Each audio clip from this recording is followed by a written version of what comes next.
What's up guys, I've got something fun for you today. This is the brand new V1, the very first iteration of the On Cloud Eclipse, and it is On's maxest of max cushion shoes. Let's get into it.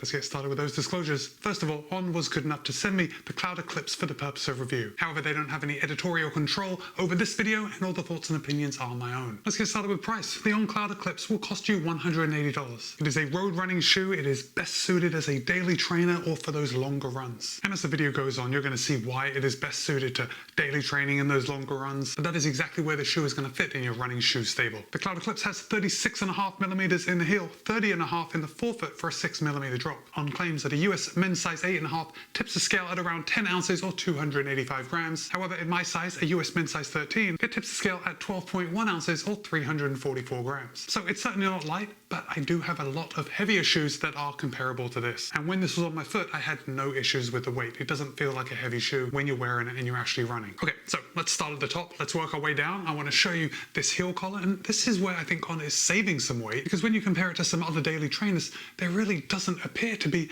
a lot of padding around this heel collar, and yet it's more than enough. When I see heel padding like this, kind of makes me think that some other shoes are overdoing it with the amount of padding they put in there. I found this very comfortable to put my foot in, never had any issues with the amount of padding. The heel collar is actually, it's pretty flexible here at the top, but then if I hold it up and you look right here, it might be difficult to tell on camera just because of the colorway, but it's almost like we've got a more rigid heel clip right on the back, and then when we come above the heel clip, that's where it gets just a little looser, but it is rigid enough that my heel was held into place perfectly. I didn't actually pay any attention to the heel collar before I sat down to write my notes after I'd already run over 50 clicks in the shoe. So for me and my fairly narrow heels, I didn't have any issues back here. Now the upper as a whole is an engineered mesh upper. It is very breathable. It's almost like dual layer. So when I hold it up and you can see this beautiful orange colorway, this is a very thin mesh with some wide holes right in the front that really aided the breathability. I didn't notice my feet getting overheated in this shoe whatsoever. And then there is another thin layer of mesh right underneath the orange, and when they're combined together, it holds your feet in place nicely. Now as far as overlays go, I'm gonna hold this up. Got these kind of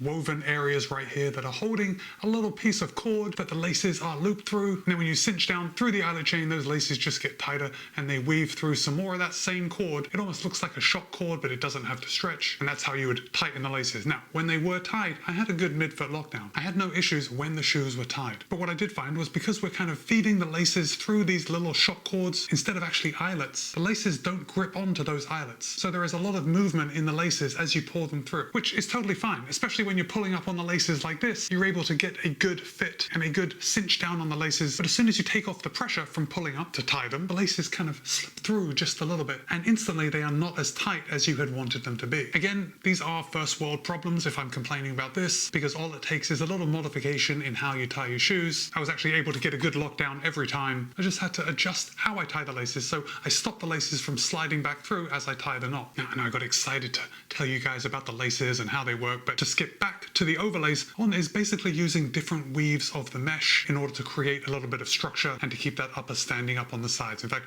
you can see the different colors. It's a little darker orange as we come around here, and then it comes up to a lot more of an airy engineered mesh just to increase that breathability. Let's move on to the tongue. The tongue is super thin. The tongue is a knit tongue, and if I hold it up like this, I'm gonna run my finger down here. Now, there is no padding right in the middle of the tongue as we come down the shoe. There is a little padding on each side right here, and I don't know for sure, but I think On put these little pieces of padding on the sides of the tongue because perhaps these overlays that the laces are weaved through, I think they have the potential to cause a little bit of pressure on the top of your foot, and On just remedied this by putting a little bit of padding on the sides of the tongue, and that eliminated any kind of pressure. Now this is just speculation on my part because I didn't have any pressure on this area of the foot. Just trying to figure out why they added that padding to the sides of the tongue and not straight down the middle, which is where we usually see it. Now the tongue is gusseted, but it's not gusseted the way some other shoes are gusseted. It's almost like a partial booty fit, and this knit upper that the tongue is made of, it actually feeds in to the lower level of the mesh that is comprising the upper. So that material that you see through the holes right here on the toe box, that is actually the same material that ties into the tongue. So the tongue is gusseted and it's tied to that upper right up top here. You know, if you look look in some of your other shoes, you'll see that the gusset comes down and attaches right here at the base. But on the Cloud Eclipse, it's right here at the top, and that's what kind of gives me a kind of booty feel when I put my foot in. Now for me, I've got no complaints with this fit. It actually felt pretty good. And I know that I often say that I have narrow feet, but I'm sure there are people out there that have narrower feet than I do. And I think maybe this design may not work if you have super narrow feet. And it's mainly because if you have a skinny foot, possibly too skinny for this shoe, but if you had a skinnier foot than me and you had to cinch it down even more, I think there might be some bunching in a material or that gusset of the tongue which could create some pressure. Again, total speculation. And there's one more thing that I want to bring to your attention because of my size feet. And before I tell you what it is, I should say that this shoe fits true to size. I did have a nice amount of room in the forefoot. It was perfect on the length. I wouldn't want any other size. However, I think the upper has a little too much volume for my foot. Now, obviously, guys, before I tell you the reason for this, shoe companies cannot make shoes bespoke for every single runner out there, right? They try and make a shoe that fits the most amount of people. And the reason that I say that the upper has a little bit too much volume is because if I hold it up, let me see if I can make the focus go over to the shoe. You can see right here where the laces are laced to this little shock cord right at the top of the toe box. There is just a little bit of bunching right here on the side. And that bunching is because when I cinch down the laces, it just pulls the excess material together in the middle, creating that kind of puckered look. Now, as far as comfort goes, this wasn't something I noticed until I stopped my run and I started taking photos of the shoe. That's when I noticed that there was this little puckering on the side, which is a clear indication that the volume of the upper is just a little too much for my foot. I've run into this problem in several other shoes, so it's not something that I'm surprised to see. But if you have a very low volume foot, I think this is something that could cause some problems down the line. Of course, if I go by the comments in my videos, it seems that most people have wide feet, and if your foot is wider than mine, I don't think you're going to run into any issues with this upper. Not that this shoe is made for wide-footed people, can't really speak to that. I had enough room in the toe box, but I would say I had a normal amount of room. It was comfortable, but not excessive, you know? The only other issue I had with the Cloud Eclipse was when it came time to put on my Stride foot pod, I had to move it up a little higher than I usually do. Usually up at the Stride foot pod, right at the front set of laces. But with the on Cloud Eclipse, I did have to move it up one, just because the front of the laces are tied behind this little lace loop running up the length of the tongue. Did it make any difference? I don't think so, but when I first put that Stride foot pod on, I thought, oh, I wonder if this is going to throw my metrics off. Anyway, I think that's one of those things that's neither here nor there. Okay, let's move down to the outsole, because the outsole is the star of the show.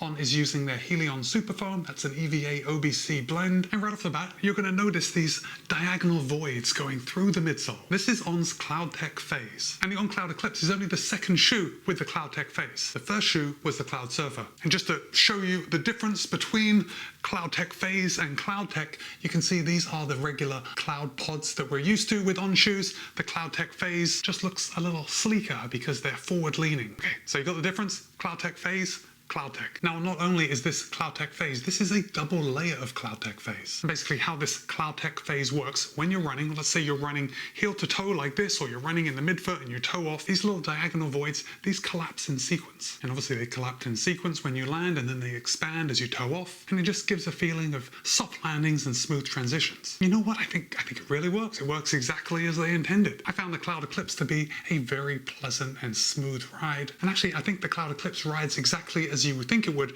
by looking at the exterior of this midsole foam. It's a fairly soft and very comfortable ride. Definitely not too soft. If any of you have run in the New Balance SC Trainer V2, that is just a super soft fuel cell foam, and I think that's going to be a little too soft for a lot of people. I think this is right in the middle ground, almost like the Goldilocks of softness, and that's exactly why it's going to excel as a daily trainer and for those long runs. Certainly not going to get mushy after you've been in it for a couple hours. Okay, let's move down to the outsole. We got a good amount of rubber. I got no complaints with the grip. I did run when the roads were wet, had no issues with grip, but right here on the bottom, we got a flexible speed board, and you can see it's right here in the midfoot. Looking at it, I realized I actually don't know how far it comes up. I don't think it comes up very far, and I don't think it comes back to the heel very far either, but actually, I can tell it's not up in the forefoot because it's just so flexible in the forefoot, and then when I try and bend it right in the middle, it's a little stiffer to bend, which makes perfect sense. Anyway, this flexible speed board is going to add a little bit of control and stability to the entire ride. Now, the Cloud Eclipse is a neutral shoe, but this speed board just gives a little bit of added support, which I can appreciate. So if you're wondering if this is like a plated daily trainer, if it's made to compete with other plated daily trainers, yes, I guess technically it does have a speed board, so it is a plated daily trainer, but because of its positioning, it certainly doesn't feel like one. I'd say this is just a daily trainer with a little extra support system in the middle. So it doesn't give you that feeling of pop, but it does feel like a very smooth and stable ride when you're running. Now, as far as my experience running in it goes, pretty much exactly what I looked look for in a daily trainer. It's going to be comfortable. It wasn't too heavy. It allowed me to do the things that I like to do on my daily runs. So I've taken this out for mostly easy runs. I'd say 85% of my runs in the Cloud Eclipse before making this review have been easy. And then obviously at the end of some of my easy runs, I'm including strides. I've done surges throughout some of my runs. And it feels good when you pick up the pace. I mean, it's not a speed day shoe, not something I'd recommend that you take out on race day, but it's comfortable enough that you could. So yeah, the On Cloud Eclipse is something that I am going to reach for as we move forward with those daily runs where I'm just looking for comfort on the run. I think this fits exactly where On designed it to fit in their ecosystem of shoes. If I could make one change, for me at least, I'd probably reduce the volume in the upper just to make it fit a little better right around the 3/4 mark where the top of my foot is, which is really just me being picky because the shoe felt fine on my foot. Didn't have any hot spots. It felt good at most stages of the pacing. So, you know, when I look at it and I see this bunching, it's just not the most aesthetically pleasing part of it. But yeah, the first version of the On Cloud Eclipse, I think it's a winner for On. I think a lot of people are going to be very happy with it. I am curious to see what changes they make in V2, but mainly that's just because I'm curious to see what changes they can make to make a shoe better for me individually. That seems a little bit selfish, doesn't it? Anyway,